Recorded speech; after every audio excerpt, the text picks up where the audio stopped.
வணக்கம். இன்னைக்கு ஒரு ரொம்பவே ஸ்பெஷலான, நம்ம எல்லாருக்கும் ரொம்ப நெருக்கமான ஒரு தலைப்பை பத்தி தான் நம்ம அலச போறோம். நம்ம தமிழ் இலக்கியங்கிறது சாதாரண விஷயம் கிடையாதுங்க. அது ஒரு மாபெரும் பொக்கிஷம். நான் இப்போ ஒரு மியூசியம் கியூரேட்டர்னு வச்சுக்கோங்களேன். உங்களை ஒரு பிரம்மாண்டமான வரலாற்று நூலகத்துக்குள்ள கூட்டிட்டு போறேன். அங்க இருக்கிற பழமையான மாஸ்டர் பீஸ்களையும் அதை படைத்த ஜாம்பவான்களையும் பத்தி தான் நம்ம இன்னைக்கு பார்க்க போறோம். ரெடியா? வாங்க உள்ள போலாம். சரி, விஷயத்துக்கு வருவோம். இன்னைக்கு நாம குறிப்பா 28 மிக முக்கியமான நம்ம தமிழ் மொழியே செதுக்கிய கிளாசிக் படைப்புகளையும் அதை கொடுத்த மாபெரும் ஆசிரியர்களையும் பத்தி தான் டீகோட் செய்ய போறோம். இது சும்மா ஒரு லிஸ்ட் கிடையாதுங்க. இது நம்ம தமிழர்களோட அறிவுச் சுரங்கம்.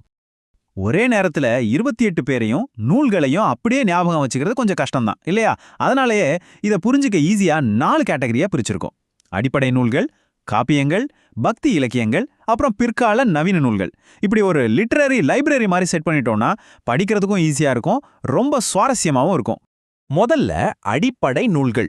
ஒரு பெரிய கட்டிடம் கட்டணும்னா பேஸ்மெண்ட் ஸ்ட்ராங்கா இருக்கணும், கரெக்டா? அதே மாதிரி நம்ம தமிழ் இலக்கணத்துக்கும் அறநெறிகளுக்கும் அடித்தளமா அமைஞ்ச அந்த முக்கியமான நூல்கள்ல இருந்து ஆரம்பிக்கலாம். இப்போ இதுல ரொம்பவே இன்ட்ரெஸ்டிங்கான விஷயம் என்னன்னா, இந்த 3 நூல்களும் தான் அடுத்து வந்த எல்லா தமிழ் படைப்புகளுக்கும் அப்படியே ஒரு பேஸ்மெண்ட் அமைத்து கொடுத்துச்சு. தொல்காப்பியர் எழுதின தொல்காப்பியம் நம்ம பழமையான இலக்கணத்தை ரொம்ப கச்சிதமா வரையறுக்குது. அப்புறம் உலக பொதுமறையான திருக்குறளை திருவள்ளுவர் நமக்கு கொடுத்து எப்படி வாழணும்னு கத்துக் கொடுத்தாரு. அதே வரிசையில பல சமண முனிவர்கள் சேர்ந்து எழுதின நாலடியார் நம்ம அறநெறிகளை இன்னும் கொஞ்சம் ஆழமா புரிய வைக்குது. வெறும் அறநெறிகள் மட்டும் இல்லாம அப்போதைய பழங்கால நகரங்கள் எப்படி இருந்துச்சுன்னு கண் முன்னாடி கொண்டு வர்ற 2 மாஸ்டர் பீஸ்களை இப்ப பார்க்கலாம். உருத்திரங்கண்ணனார் எழுதின பட்டினப்பாலை சோழர்களோட துறைமுக நகர பெருமையும், மாங்குடி மருதனார் எழுதின மதுரை காஞ்சி பாண்டியர்களோட தலைநகரமான மதுரையோட சிறப்பையும் அப்படி தத்ரூபமா ஒரு வர்ச்சுவல் டூர் போற மாதிரி நமக்கு காட்டுது. இப்போ உங்ககிட்ட ஒரு கேள்வி. தமிழ்ல மிக பிரம்மாண்டமான கதைகளை, அதாங்க இந்த எபிக் ஸ்டோரிஸ்னு சொல்லுவோமே, அதை பதிவு செஞ்சது யாரு? இந்த அறநெறிகள் சிட்டி லைஃப்லேருந்து கொஞ்சம் அப்படியே கியரை மாத்தி பிரம்மாண்டமான காவியங்களை நோக்கி போலாமா? நம்ம பயணத்தோட 2வது பகுதி காப்பியங்கள். இது மாபெரும் காவியங்களோட காலம். பெரிய பெரிய அரசர்கள், வீரதீர செயல்கள், பிரம்மாண்டமான கதை அலங்கள் நிறைஞ்ச ஒரு காலகட்டத்துக்குள்ள இப்போ நாம நுழைய போறோம். இந்த 4 காப்பியங்களையும் இப்படி ஒன்னா சேர்த்து பார்க்கும்போது அந்த ஆசிரியர்களோட பேர்களை ஞாபகம் வச்சுக்கிறது ரொம்ப ரொம்ப ஈஸி. இளங்கோவடிகள் இயற்றிய சிலப்பதிகாரம், அதைத் தொடர்ந்து சீத்தலை சாத்தனார் எழுதின மணிமேகலை, திருத்தக்கதேவர் கொடுத்த சீவக சிந்தாமணி, கடைசியா நாதகுத்தனார் இயற்றிய குண்டலகேசி.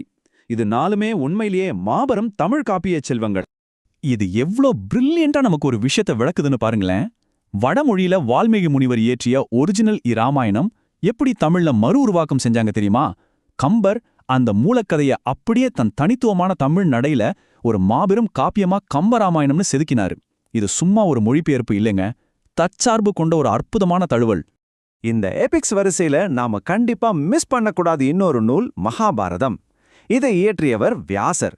இந்த மாபெரும் காவியமும் நம்ம தமிழ் இலக்கிய மரபுல மிகப்பெரிய தாக்கத்தை ஏற்படுத்தியிருக்கு. சரி, இப்போ இந்த காப்பியங்கள்ல இருந்து நம்ம அடுத்த டாபிக்கு ஒரு புது ஃபீலுக்கு மாறப்போறோம்.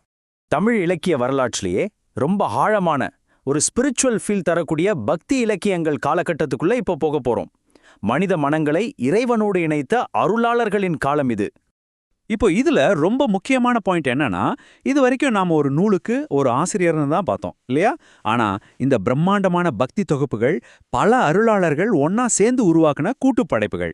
சைவர்களோட மாபெரும் தொகுப்பான தேவாரம் திருஞான சம்பந்தர், திருநாவுக்கரசர், அப்புறம் சுந்தரர்னு 3 பேரால பாடப்பட்டது. அதே போல வைணவர்களோட 4000 திவ்ய பிரபந்தம் பல ஆழ்வார்களோட ஒரு கூட்டு படைப்பு. இந்த 2 நூல்களுக்கும் இடையில இருக்கிற அந்த ஒரு சிமெட்ரி, அந்த பெயர்கள்ல உள்ள ஒற்றுமையை கவனிச்சிங்களா?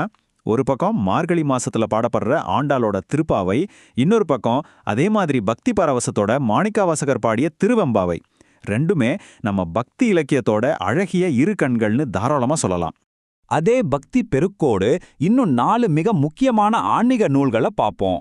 மனச உருக்கிற மாணிக்கவாசகரோட திருவாசகம், யோக நெறிகளை பத்தி சொல்ற திருமூலரோட திருமந்திரம், தத்துவங்கள் நிறைஞ்ச நம்மாழ்வாரின் திருவாய்மொழி, அப்புறம் சந்த நயம் மிக்க அருணகிரிநாதரின் திருப்புகழ். இந்த 4 பேருமே அவங்களோட தனித்துவமான ஸ்டைல்ல பக்தியை பரப்பியிருக்காங்க. நம்ம தமிழ் இலக்கியத்தோட சமத்துவத்தையும் அதோட பன்முகத்தன்மையையும் இது எவ்வளவு அழகா காட்டுதுன்னு பாருங்க.